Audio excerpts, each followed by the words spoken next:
Hello. आज हम लोग पढ़ेंगे एप्लीकेशन ऑफ गॉस थ्योरम।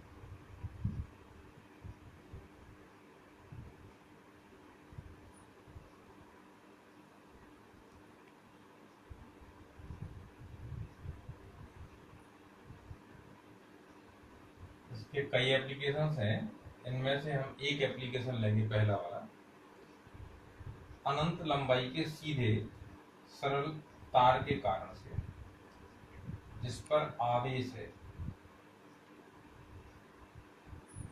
अनंत लंबाई के सीधे सरल आवेशित तार के कारण कुछ दूरी पर उपस्थित एक बिंदु P पर वैद्युत क्षेत्र की तीव्रता।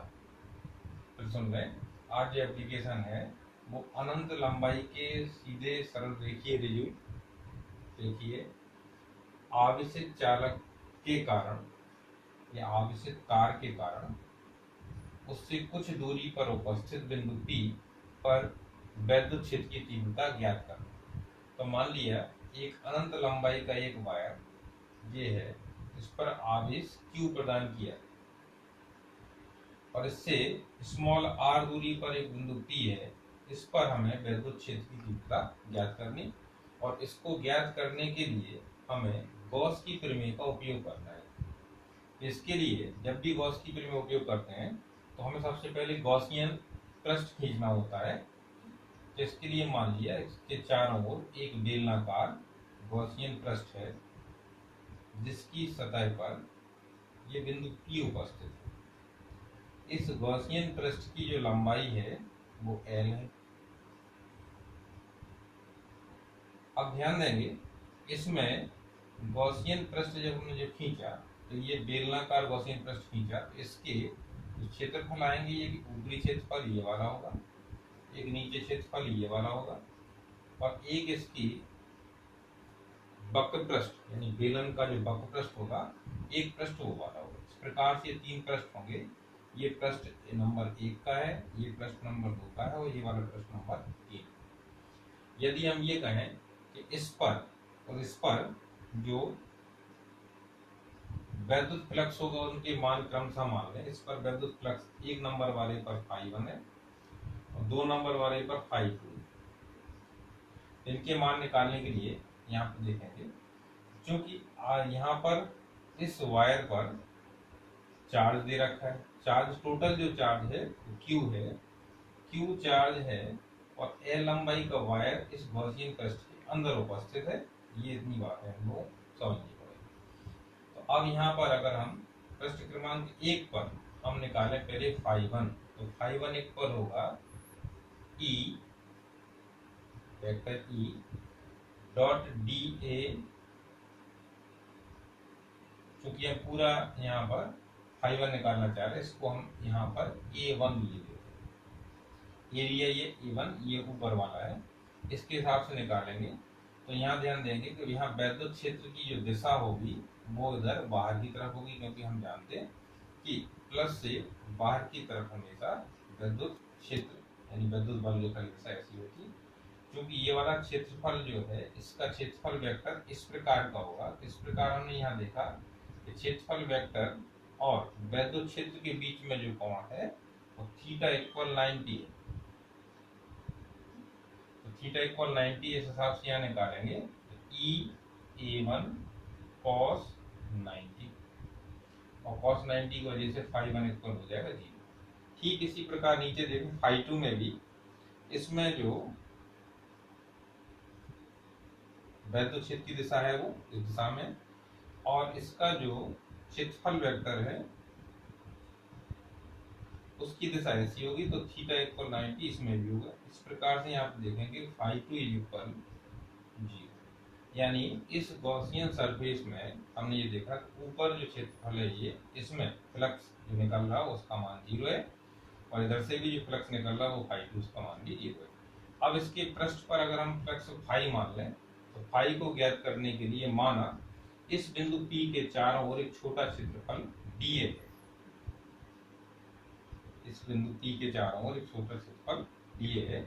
तो और इसमें से गुजरने वाला फ्लक्स, इसमें से जो वैद्युत फ्लक्स गुजर रहा वो है d φ। बेस पर ई इस वजह लगा दी क्योंकि इलेक्ट्रिकल फ्लक्स की बात हो रही। तो डी फाई ई इक्वल होगा इस बिंदु पी पर वैद्युत क्षेत्र की तीव्रता जो हमें ज्ञात करनी है वो ई डॉट डी ए। अब यहाँ पर देखने की बात ये है कि इसमें वैद्युत क्षेत्र की जो दिशा है वो इस दिशा में और क्षेत्रफल वेक्टर जो है वो भी इसी दिशा में, यानी थीटा का मान 0 है। इस वजह से यहाँ आएगा ई डी ए कॉस 0। तो यहाँ पर हो गया d phi E is equal E d A. अगर ये कहें अब ये पूरा का पूरा जो इसका लपेट वाला एरिया यानी वक्रपृष्ठ है उसके कारण से वैद्युत फ्लक्स कितना होगा। तो इस समीकरण 1 के दोनों पक्षों का हम समाकलन कर लेंगे।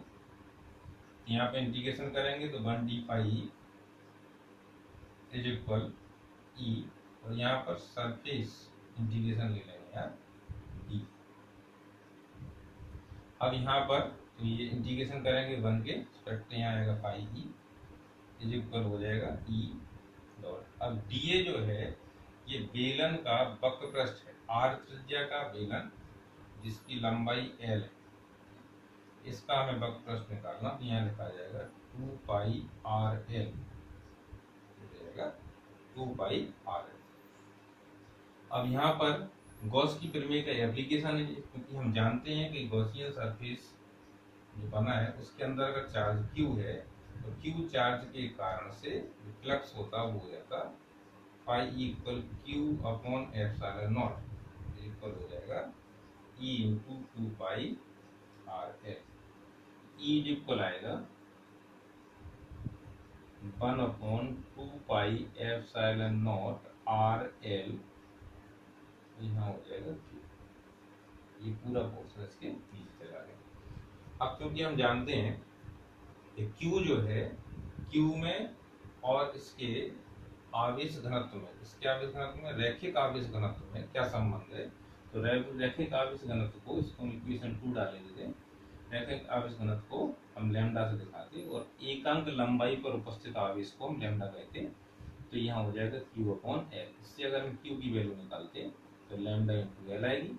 अब इसको हम इक्वेशन 2 में पुट करेंगे, ई इक्वल हो जाएगा 1 upon 2 pi epsilon not lambda L upon R L.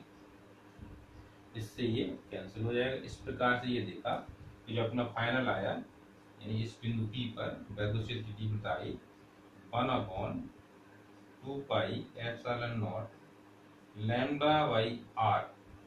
अगर इसको हम सदिश रूप में दिखाएं तो यहाँ पर वेक्टर का मार्क लगा देंगे तो यहाँ हो जाएगा 1 upon 2 pi epsilon not lambda on R cap आ जाएगा।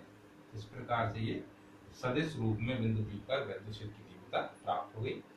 फिर से देखेंगे इस प्रकार के जो एप्लीकेशंस हैं इनमें हमने गॉस की थ्योरम को यहाँ यूज कर लिया। इसके आधार पर ही यहाँ पर बिंदु P पर यानी जो अज्ञात बिंदु P पर जो अज्ञात वैद्युत क्षेत्र की तीव्रता थी उसका मान।